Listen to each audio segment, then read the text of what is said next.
You first came to work with him. I know in the book you describe working on Piranha 2 with him and just noticing how driven he was when he was making that film.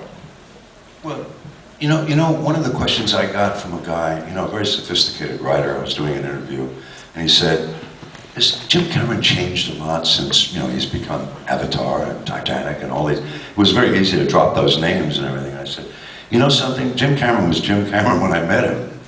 He was the same guy that he is now, only he's got more money and more opportunity to express himself. When you think about it, we were back in Jamaica with a $300,000 budget, and he was up in his room making rubber fish because they didn't give us enough, and he's in his hotel room almost killing himself with the smell of that shit, that rubber that you put together, all this toxic stuff. And then we were down in the parking lot when we weren't doing that. We were making models of stuff to blow up that were linked to actual ships, and no, it wasn't no different. If I think I would risk a guess that with all the new big red cameras and the little red cameras and those kind of cameras, that everybody in this room could make a movie if I gave them $500,000, right? You could try. You could try, but you wouldn't be any different if you had engineering and all that stuff to make a good little movie. I mean, he did the best he could on 300 grand with us. I mean, he paid me to do that. I wasn't his friend yet. Anyway. And you were considered for the title role in The Terminator. Yeah.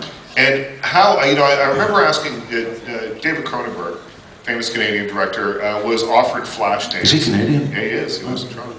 And he was offered Flashdance. It was one of those movies that sort of went around. And I asked him one time, I said, what kind of movie would Flashdance have been had you directed? And he said, it would have been a huge failure. That's what kind of movie it would have been. And so I wonder, had you taken the title role in The Terminator, what kind of movie would it have been? A huge failure.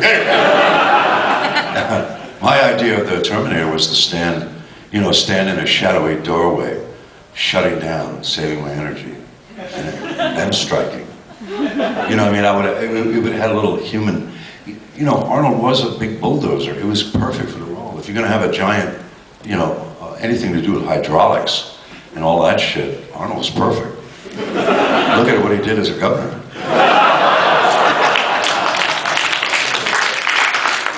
Yeah, I live in California, man. It was shit. I mean, I don't think his career is going to take off. That's just my personal opinion. Not that I don't love Arnold, but he made a lot of enemies, man. He did. We are the most taxed state on the planet. I mean, even more than, no. We're the most taxed state on the planet. Why do you stay there? Arnold. He sold out to every union, to everything. I mean, I don't know who he thinks is going to go see his movies. All the union guys? No. Anyway, let's not get into politics, man. I get vicious when I start talking about that shit. Well, let's talk